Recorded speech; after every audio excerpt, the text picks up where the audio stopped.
What's up, guys? Welcome to another episode of Merricks Garage. Today we're putting a big brake kit on my Dana 60.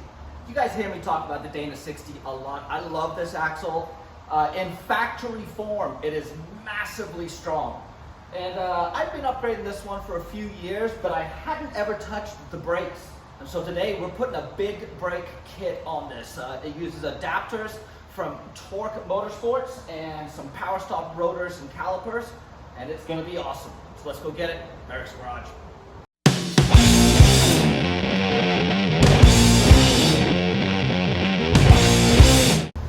Big brake kit for the Dana 60. So this is basically mock-up. I don't have the pads in.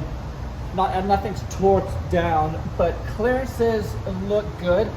So what this kit does is it replaces the factory rotor with a 14-inch rotor that is from a 2009 current Dodge 3500 front axle. So you're going to get the twin piston caliper, which just, I mean, I can't even, look at this. I mean, that's a huge difference. Massive difference there. So, caliper and rotor both changed. The biggest thing to me is the brake pad contact. So to get this kit on, what you need to do is, this is a bracket from Torq Motorsports, or Torq Axle, sorry. And this guy slips in right behind your hub. Sorry, not the hub, the spindle. Just like on the factory setup where you use the old school. Here's your old school factory. Ryan's just breaking everything. This used to go on, and now we have that one in its place.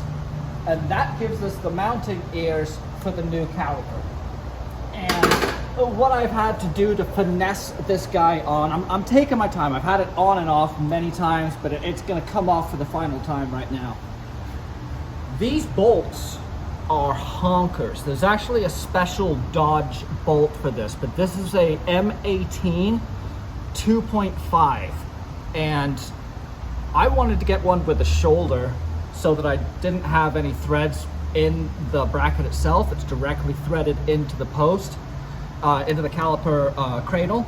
And that's what I did, but I did have to order some bolts. Where did those go? There's one. Look at that guy. That's just massive. And then I'm cutting it down, probably about half an inch, 3/4 of an inch off, so that when the bolt goes through, it doesn't run into the rotor. So, final step is going to be tearing this all down, packing the bearings. I got new bearings to throw in. New bearings go in, hub goes in, meaning the locking hub, and all its pieces go in, and then everything else goes back on. Tire, hook up the lines. I'm not going to do anything with my master cylinder or my vacuum boost right now. I have a hydro boost set up ready to go on this. I'm going to try it without first to see how it feels, and if it feels adequate, I'll run it, and then I'll upgrade later, because I have a lot of stuff to do, and this thing needs to be ready for a trip. So, but man, let me get, oh, here's an old rotor.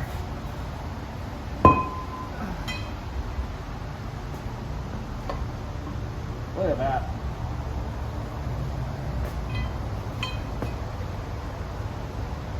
Quite a bit thicker too.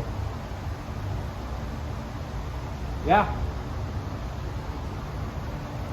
So these are Powerstop. This is a Powerstop rotor and a Powerstop caliper and cradle. You don't have to get the Powerstops. You can just go into your parts store and just get the stock. I want to try out the Powerstop stuff, so I put it on. It's a good kit. It's definitely going to add braking to this beast. And it looks appropriately sized for the size of the axle. It's time to pull this thing off. If you look closely, you'll see the knuckle plating. This is all being added and plating on, and so it didn't fit as it would be expected to fit if it was stock. So I had to do a lot of grinding on my knuckle to make these fit, but that's because my knuckles were not stock. Spindle is on, spindle Loctite and Torq seal. Caliper bolts in. Obviously this one isn't captured, so it doesn't need to be in. But this one, because of the steering arm, you got to make sure you put it in before you do all this malarkey. Little compare and contrast of the stock stuff compared to the aftermarket. So this is the rotor difference between the Dana 60 original 1-ton brakes and the new Powerstop 14-inch rotor. You'll notice that it is not only wider, but it's also quite a bit deeper and thicker. Pretty significant upgrade in just the surface area available for the calipers to grab onto. The additional work you're going to need to do will be on your hub. This is the outer rim of your hub, and it is larger than the center bore of the new rotor, meaning that you can't slip the rotor on over the hub. So what you're going to need to do, go to a machine shop. You're going to need to machine about 1/4 inch off the entire perimeter of this hub. I don't suggest doing it with a flap disc because there is quite a significant amount of material removal. Find someone with a lathe, get them cut down. No fuss, no muss, nice and easy to do. Final piece of the puzzle is this is the actual bracket that is going to go behind the spindle to bolt the new caliper on. This is what Torq Motorsports provides. This is the integral part of this kit.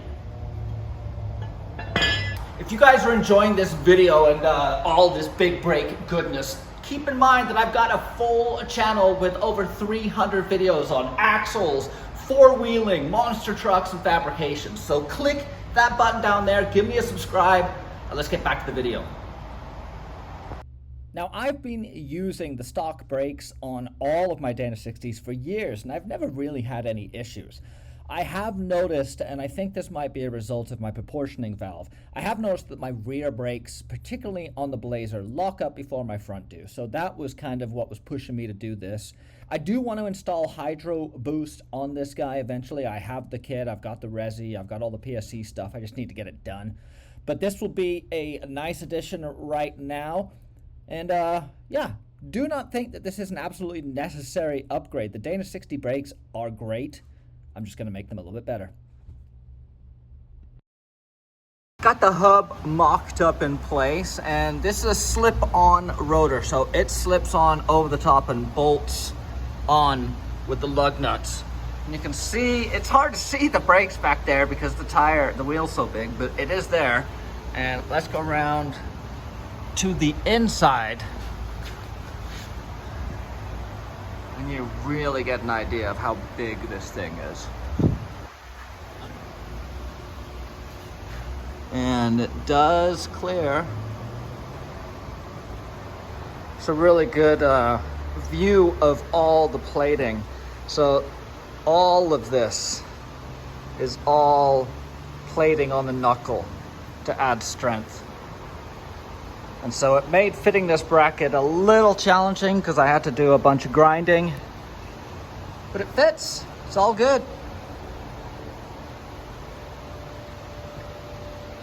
This big brake upgrade has one significant change, and that is you now have a slip-on rotor. So unlike the factory originals where the hub is in front or outboard of the rotor, you have the opposite in this case where the rotor slips on the outside of the hub. This is going to outboard your rotor and therefore your wheels slightly. So plan on maybe 1/2 inch, 3/4 inch extra width, which is always welcome. And you're moving to a lug-centric system instead of a hub-centric system for your rotor. So just make sure you get them lined up.